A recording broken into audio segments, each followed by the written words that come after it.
So for the last 2 days, it's been another coving job for me, which is something I really don't enjoy, to be honest. But the people had been let down by someone, and they sounded, that they needed it done pretty quick. So I said, "Yep, no problem. I'll sort that out for you."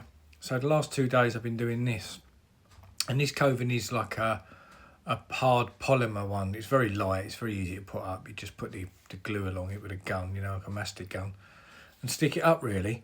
But I always find corners are so tricky on coving, and I'll talk about that in a minute. I just wanted to show you what I've done really. So there was a big bedroom, a little tiny room, and then a little piece what I'm pointing at here just to put back in. But so that was me.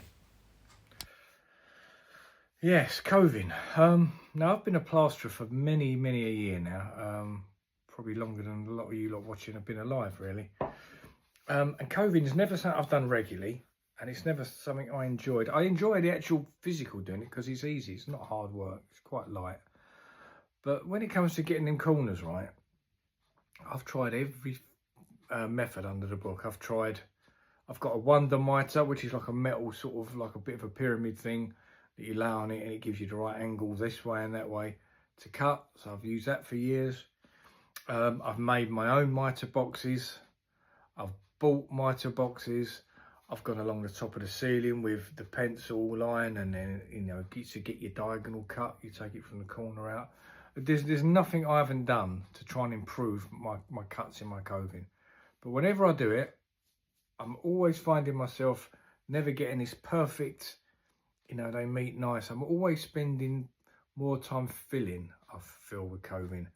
And ironically, I always seem to get the external cut better than the internal cut, which I think the external is always meant to be the hardest one. But no matter what I do, I cannot get a satisfactory, for me. It never feels like it really feels good just to put them together. Very rare, on the odd occasion, you'll go like that and they'll just work. So I don't know what it is. I watch a lot of videos on YouTube of other people doing it, and they just go, yeah, you do that, cut it. And then they go like that and it looks fantastic. But is that every time for them as well, or are they just showing the ones that actually go well? Because I'm not really about that. I'm not on YouTube to teach. I'm not going to try and teach you how to plaster, teach you how to cove. I'll tell you some tips and things as I go. But really, it's just about me working, being a silly bugger sometimes. So I'll always let you see any pitfalls that I come across, which doesn't happen that often, to be honest. But I spent more time filling in that job today. I had to go round, put one fill in. I actually bought some two-part, some Rontil two-part filler, because some of them were quite deep because they didn't go together properly. There was gaps that needed a good old bit of filler in. So I went round and filled them all with the two-part first, let that go off, rub that down, and then I filled it again with like a fine filler.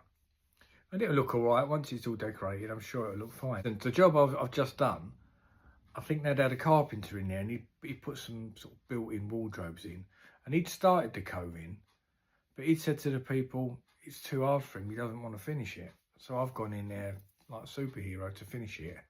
And when I've looked at the bits he's done, his corners are better than mine. And maybe that's to do with him being a carpenter. Maybe the chip of his brain is just a bit more precise, because I used to obviously working with wood. But I looked at it and I thought, why didn't he just finish it? He would have done a better job than me. But anyway, I've done it now, and it will look fine when it's done. I know it will.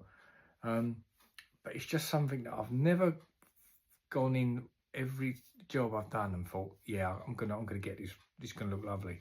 I can cut that and chuck it on. And the plaster coving is a little bit more forgiving, because just a normal like this one here. That's a bit easier because you can nibble it a bit easier with a knife, and you can chuck a load of filler in it. But I shouldn't be. I mean, I've been doing this sort of work for donkey's years now, but it still makes me scratch my head. I know the way to position to get an internal and an external. That's not a problem. I can see that instantly. But it's when I've cut them, it's the internals really. They never just want to sit really good. But anyway, I'm rambling now, so I just thought I'd share that with you. Back to plastering tomorrow, where I can do some filming. Good old bit of plastering again. I haven't got to worry about anything when it comes to plastering, except walls going off quickly. And funny enough, I'm working back in the house, which I did a video of a wall that really went off on me quickly. I'll be back in there tomorrow, probably PVA in, SBR in, whatever. More times than what I need, just in case these walls are going to suck again. But anyway, just wanted to share this with you. And if anyone was worried about me where I'd been, that's where I've been doing Coving. See you all.